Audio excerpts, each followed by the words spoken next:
আমি স্বামী সন্তান নিয়ে ঢাকায় থাকি। মাঝে মাঝে ননদদের ফোন করি, কিন্তু তারা ধরেন না বা নিজেরা কোনোদিন কলও করেন না। তো অভিযোগ করেন আমি নাকি তাদের খোঁজ নেই না, এতে তাদের হক নষ্ট হয়। যদি আত্মসম্মানের কারণে আমি ফোন করা বন্ধ করি, তাহলে কি তাদের হক নষ্ট হবে? ভাইয়ের বউয়ের উপর ননদের কি কি হক রয়েছে? আহ, সত্যি বলতে ননদদের হক বলতে শুধুমাত্র তাদের সাথে দুর্ব্যবহার না করা, স্বামীর বোন হিসাবে তাদের সাথে স্বাভাবিক আচরণ করা, এটা কর্তব্য। তাদের ভাই যদি তাদেরকে কিছু দিতে যায়, তাহলে সেক্ষেত্রে খুব বেশি অন্যায্য অন্যায় কিছু না হলে সাধারণভাবে কিছু দিতে গেলে সেখানে বাধা না দেওয়া, হিংসা না করা, বাস এটাই। এর বাইরে আলাদা করে তাদের কোনো প্রাপ্য আসলে নেই। আমাদের সমাজে যেভাবে মনে করা হয় যে স্বামীর বোন হলে তাদের অনেক খোঁজখবর নিতে হবে, অথচ এর বিপরীতটা যদি হয় তাহলে সেক্ষেত্রে আমরা কিন্তু এইভাবে ভাবি না। অর্থাৎ স্ত্রীর ভাই বোনের ব্যাপারে কিন্তু এরকম কোনো কর্তব্য আছে বলে সমাজ মনে করে না। তো এটা ভুল আসলে। স্বামী স্ত্রী পরস্পরের প্রতি সুসম্পর্ক বজায় রাখার খাতিরেই কিন্তু নিজের জীবনসঙ্গীর আত্মীয় স্বজনের সাথে সদ্ব্যবহার, সঠিকভাবে যোগাযোগ এটা করবেন। একই কথা ননদের জন্য প্রযোজ্য। তারা ভাইয়ের সাথে সুসম্পর্ক বজায় রাখার খাতিরে হলেও ভাবির সাথে যোগাযোগ করবেন।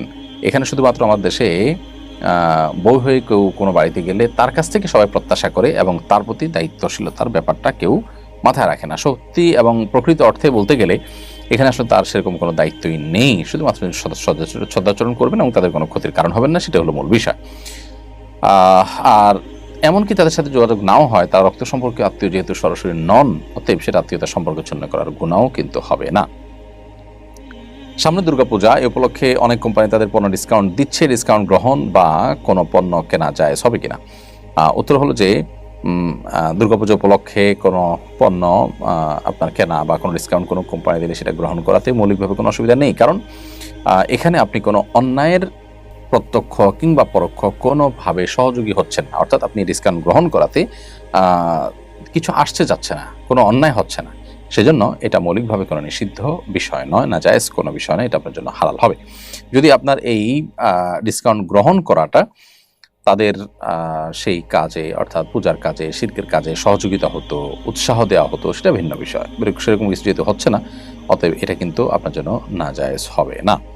সম্প্রতি আপনি হংকং ইসলামী সম্মেলনে অংশ নিয়েছেন বলে পত্রিকা দেখলাম। সেখানকার আর্থসামাজিক অবস্থা, সেখানকার মুসলিমদের জীবন আচার ও সংস্কৃতি এবং দাওয়াতি কাজের অবস্থা সম্পর্কে আপনার পর্যবেক্ষণ জানাবেন। হংকং পৃথিবীর উন্নত দেশগুলোর একটি, আমরা জানি। পৃথিবীর ছোট দেশগুলোর একটি, খুবই ছোট, আমাদের ঢাকা শহরের সমান প্রায় পুরো দেশ। কিন্তু এই দেশে আলহামদুলিল্লাহ মুসলিমরা দীর্ঘদিন থেকে বসবাস করছেন এবং 2 লক্ষের বেশি মুসলমান আছে।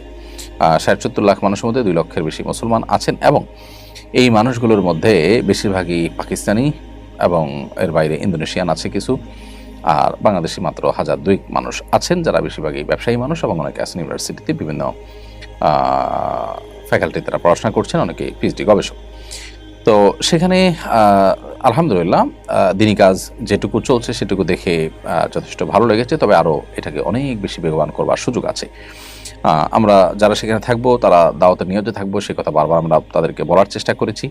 এবং সেখানে মানুষ তুলনামূলকভাবে আপনার অন্যান্য যে অমুসলিম কান্ট্রিগুলো আছে, বিশেষ করে পশ্চিমে, সেগুলোর তুলনায় এখানে মুসলমানরা এখানে অন্য ধর্মাবলম্বীরা তারা ইসলামের ব্যাপারে যথেষ্ট আন্তরিক এবং সহযোগিতার মানসিকতা রাখে। অর্থাৎ তারা ইসলামফোবিক না অন্যদের মতো। সে সমস্ত দিক থেকে এটা যথেষ্ট ভালো লাগার মতো একটা জায়গা মনে হয়েছে। আমরা দোয়া করি সে মাটিকে আল্লাহ তাআলা দ্বীনের জন্য, ইসলামের জন্য কবুল করুন। ইসলামের পক্ষ থেকে মুসলমানরা যেন সর্বোত্তম রিপ্রেজেন্টেটিভের ভূমিকা তারা যেন পালন করতে পারেন।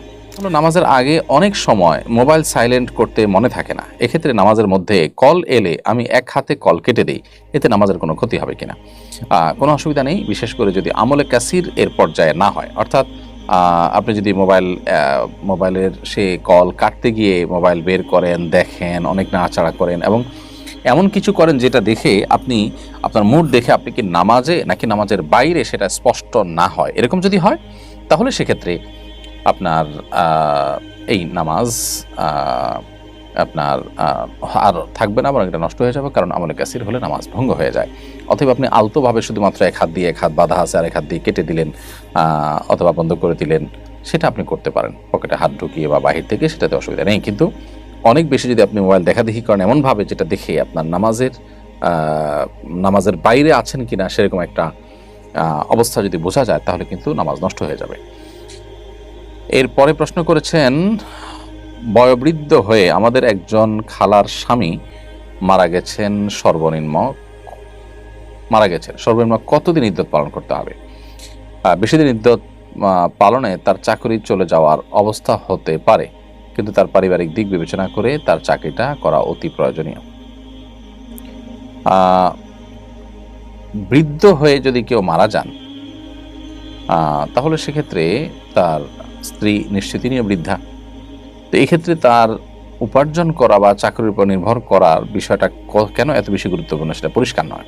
তার সন্তান সন্ততি, তার আত্মীয় স্বজন, তাদের উপরে তো তার ভরণ পোষণ দেওয়া এমনি দায়িত্ব। এরপরে তিনি সিনিয়র হওয়াতে, বয়স বেশি হওয়াতে তাদের উপরে দায়িত্বটা তো আরও বেশি চলে আসে এবং এই দায়িত্বটা তো পালন হওয়ার কথা। তাহলে সেক্ষেত্রে কেন তাকে চাকরি করতে হবে ঠিক আমি পরিষ্কার বুঝতে পারলাম না। বাকি আল্লাহ তাআলার ফরজ বিধান এবং আল্লাহর আবশ্যিক নির্দেশ হলো যে স্বামী মারা গেলে স্ত্রী 4 মাস 10 দিন ইদ্যত পালন করতে হবে। প্রয়োজনে ছুটি নেবেন না, চাকরি করবেন না, বিকল্প কোনো পথ ব্যবহার করবেন। কিন্তু যদি তার না খেয়ে মারা যাওয়ার আশঙ্কা, না খেয়ে থাকতে হবে এরকম পরিস্থিতি তৈরি হয়, তাহলে যেটুকু প্রয়োজন সেটুকু কাজ তিনি করতে পারবেন।